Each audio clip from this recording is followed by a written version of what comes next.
Et salut à tous, c'est Benzol et j'espère comme d'habitude que vous allez très bien.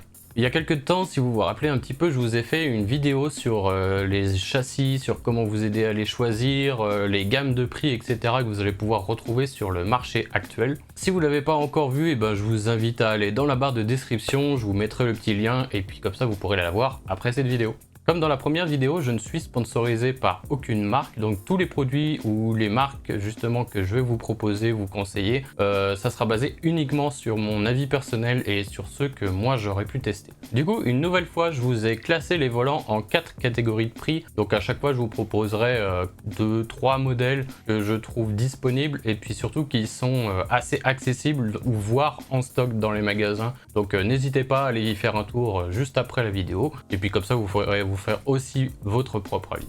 Donc on retrouvera de nouveau des modèles qui seront compris entre 100 et 200 euros, les modèles à moins de 500 euros, des modèles de 500 à 1000 euros et ensuite vous trouvez forcément des modèles un peu plus haut de gamme à plus de 1000 euros. Avant de commencer avec le premier volant, si vous aimez cette petite série d'épisodes, n'hésitez pas à liker, commenter et surtout à partager la vidéo. Ça soutient énormément, n'hésitez pas également à vous abonner à la chaîne et on passe tout de suite à la première catégorie. Du coup pour cette première gamme de prix, les moins de 200 euros, voire allez on va maximum 250 euros, c'est une catégorie où on va retrouver principalement des marques comme Logitech, Trustmaster, des volants qui sont parfaits pour les personnes qui débutent dans le sim racing et qui n'ont pas forcément les moyens d'investir plus. C'est des volants qui sont parfaits pour débuter le sim racing, pour des gens qui étaient avant à la manette et qui ont envie de passer au volant sans forcément se ruiner. Il y a de nombreux sites qui proposent régulièrement des promotions sur ce genre de volant, donc n'hésitez pas à aller y faire un tour. Et puis sinon je vous conseille également le marché de l'occasion. Ceux qui font du sim racing en général ils passent assez rapidement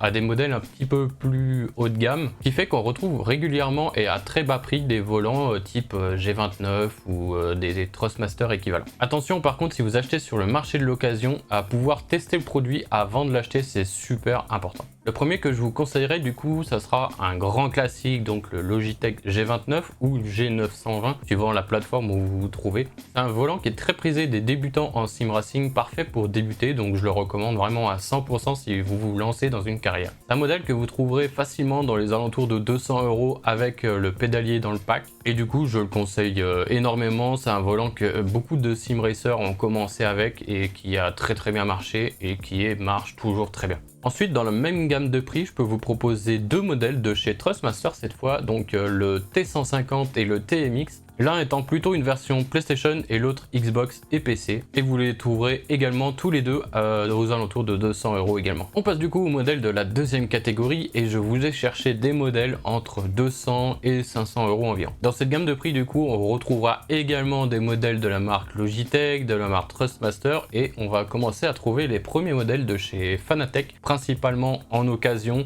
mais également en neuf suivant les premiers modèles qu'ils ont sortis. Le premier que je pourrais vous conseiller parce que je l'ai pas mal utilisé et c'est un des premiers volants que je me suis servi quand j'ai commencé en sim racing, c'est le modèle de chez Trustmaster, le T248.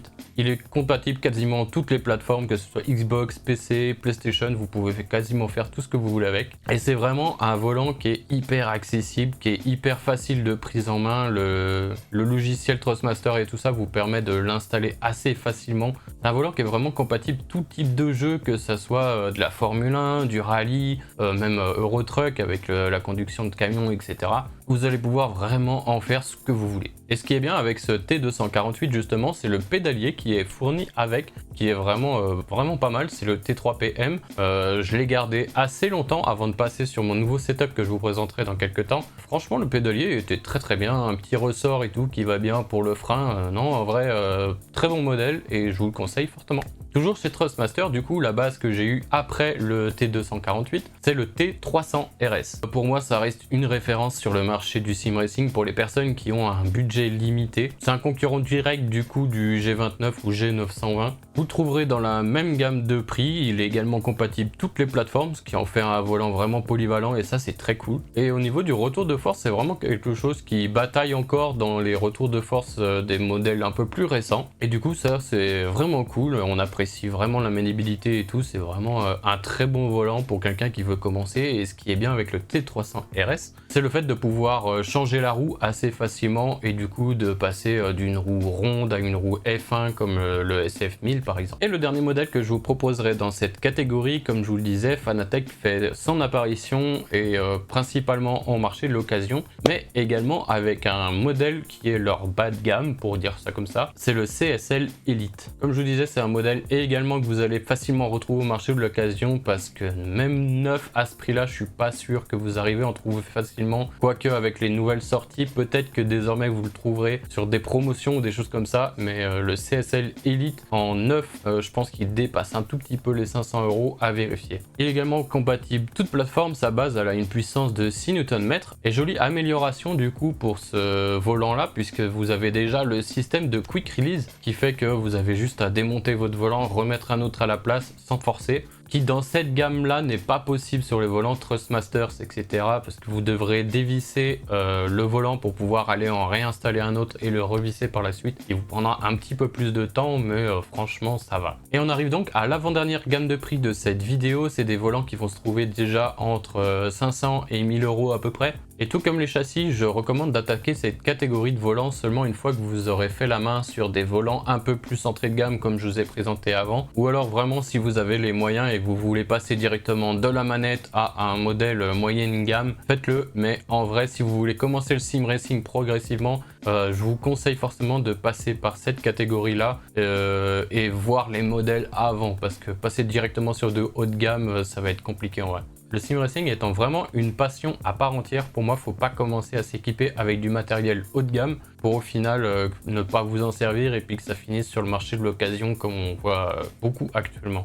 Vous allez vraiment perdre beaucoup de temps et beaucoup d'argent, parce que c'est des modèles, comme j'ai dit, qui commencent à taper du 500 à 1000 €. Donc ça représente déjà un beau budget, donc ne commencez pas dans cette catégorie si vous attaquez le sim racing, si c'est vraiment pas pour vraiment vous y impliquer. Et du coup on commence cette troisième catégorie directement avec un des best-sellers, tellement son rapport qualité-prix est incroyable par rapport aux autres. On parle du premier direct drive de cette catégorie et on parle bien sûr du CSL DD. C'est une base du coup que vous allez retrouver aux alentours de 350 voire 400 €, qu'il place vraiment très bien dans le game, parce qu'il est vraiment au-dessus des autres au niveau rien que de la technologie. DD qui signifie du coup qu'on rentre aussi dans la catégorie des direct drive. C'est des bases de volants qui vont vraiment commencer à vous procurer des vraies sensations, que ce soit dans la qualité de précision et même juste dans la puissance. C'est une base qui va tourner directement de 5 à 8 Nm si vous rajoutez le petit booster kit Fanatec. Personnellement c'est quelque chose que je vous recommande vivement, parce que passer de 5 Nm à 8 Nm c'est déjà quand même une belle évolution, et puis il coûte pas excessivement cher il me semble le kit. Fini du coup aussi le bruit des ventilateurs, le CSL-DD il se rafraîchit grâce à la forme de son châssis en aluminium. Et l'autre nouveauté majeure avec ce volant, c'est tout simplement de pouvoir intégralement gérer notre volant grâce au logiciel Fanalab. Et du coup, tout comme le CSL Elite que je vous ai présenté avant, le CSL DD, il a forcément aussi le même système de quick release qui vous permet de changer les roues instantanément. Et du coup, ça c'est vraiment très cool. Compliqué du coup de passer après Fanatec et son CSL DD. Et pourtant, il y a une autre marque qui commence à se démarquer, c'est Mozza Racing. C'est une marque qui est arrivée directement avec deux direct drive incroyables, le R5 et le R9. C'est des bases que je vais vous conseiller directement avec la roue GS Steering Wheel, qui est une roue de type Formula au design vraiment très réussi. Vous avez des boutons qui sont facilement réglables, un écran LCD qui est vraiment top, qui vous donne accès à énormément d'informations en course. Du côté de la base maintenant, du coup, comme je vous ai dit, on retrouve une base qui est sur du 5 Nm et une autre sur du 9 Nm, qui la place du coup au-dessus des modèles de chez Fanatec. Et pourtant, vous allez quand même retrouver dessus un système Quick Release qui vous permettra aussi de profiter de toutes les roues de la gamme Mozza Racing. Et du coup, ça, c'est vraiment aussi très cool d'avoir deux produits complètement différents dans la même gamme. Petite nouveauté, mais gros plus pour Mozza Racing, c'est que vous allez pouvoir gérer vos appareils directement depuis votre PC ou alors une application mobile. Et ça, c'est vraiment un très gros plus d'avoir fait ça, puisque tu n'auras pas forcément besoin de sortir de ton jeu ou retourner dans tes menus pour pouvoir faire tes réglages, gérer ton setup, ton retour de force, etc. Et ça, c'est vraiment très bien. Et pour finir du coup dans cette catégorie, on retourne chez une marque maintenant qu'on commence à connaître, c'est Thrustmaster. Et du coup on va parler du modèle TGT2 qui est vraiment le haut de gamme de la marque Thrustmaster jusqu'à la sortie du T818, mais que lui je classerai plutôt dans la dernière catégorie puisqu'il va sortir en bundle, je vous en reparle plus tard. Du coup, pour revenir au modèle TGT2, c'est le meilleur modèle de la collaboration tout simplement entre Thrustmaster et Gran Turismo. Ici, du coup, toujours pas de direct drive, on est sur un moteur à courroie. Donc je parlerai plutôt d'une évolution, mais pas vraiment d'une révolution dans le monde du sim racing de la part de Thrustmaster. Si vous aviez déjà le modèle TGT de Thrustmaster, honnêtement, je vous conseillerais plutôt de passer sur un modèle de direct drive que je vous ai parlé avant, Monza Racing ou Fanatec, plutôt que de passer sur le modèle TGT2 qui n'apportera pas grand chose de plus. On passe enfin dans la catégorie que les vrais passionnés attendent, puisqu'on passe sur vraiment une catégorie haut de gamme. Je répète encore une fois que du matériel comme celui-là, c'est vraiment un investissement et que je conseille aux débutants de vraiment passer sur du bas de gamme avant de s'offrir des direct drive comme cela. Ces produits, c'est vraiment pas des jouets et peuvent réellement vous blesser, donc petit avertissement à la communauté jeune dans le sim racing, si vous n'êtes pas habitué à des résistances aussi fortes et à des retours de force qui peuvent vraiment être puissants, ne partez pas sur ce genre de matériel et allez plutôt sur des matériels que je vous ai conseillés un peu avant. Et si malgré tout ça vous avez quand même envie de vous péter les bras en simulation, eh bien il n'y a pas de problème, je vous conseille directement le Fanatec DD1, qui est tout simplement un modèle extrêmement plus poussé et bien plus puissant qu'un CSL DD que je vous ai parlé juste avant. Là on parle vraiment d'une base qui embarque une puissance de 20 Nm et qui correspond quasiment à la plupart des voitures de course actuelles, donc qui roulent sur piste. Il y a une télémétrie avancée qui a aussi été mise en place pour pouvoir rapidement avoir accès à toutes les données du moteur. Les menus de réglage sur le dessus du volant vous permettront tout simplement de pouvoir débuter et sans trop se soucier des paramètres que vous allez pouvoir approfondir par la suite. Par contre, un professionnel, lui, va pouvoir vraiment peaufiner les réglages jusqu'au moindre détail et en faire un volant vraiment incroyable si vraiment il a envie de progresser dans l'univers du sim racing et s'il veut aller chercher ces petits millièmes de dixième qui va lui manquer pour pouvoir dépasser son propre temps. Ce qui est cool aussi avec cette base, c'est que vraiment tous les périphériques actuels et futurs sont garantis d'être pris en charge par la base, ce qui vous évitera tout simplement d'avoir à changer de base si des volants futurs sont sortis et que vous vous posiez la question: est-ce que mon volant va aller sur la base? La réponse est oui. Je reviens du coup sur un modèle que je vous ai parlé un petit peu avant dans la vidéo, c'est le Thrustmaster T818. J'ai décidé de le classer dans cette catégorie parce qu'on le trouve plus facilement au-dessus des 1000 € avec la SF1000 qui est vendue en bundle.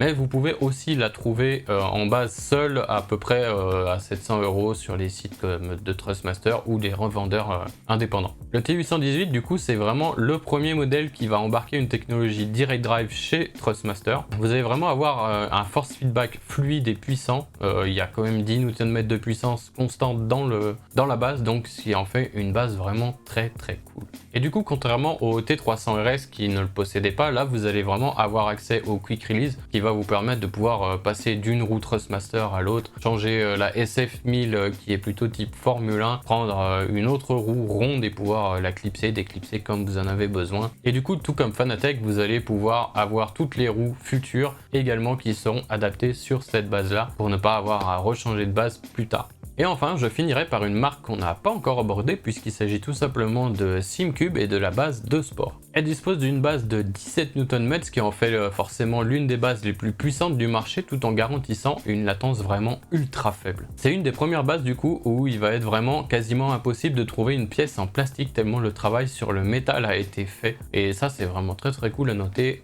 bravo SimCube pour ça.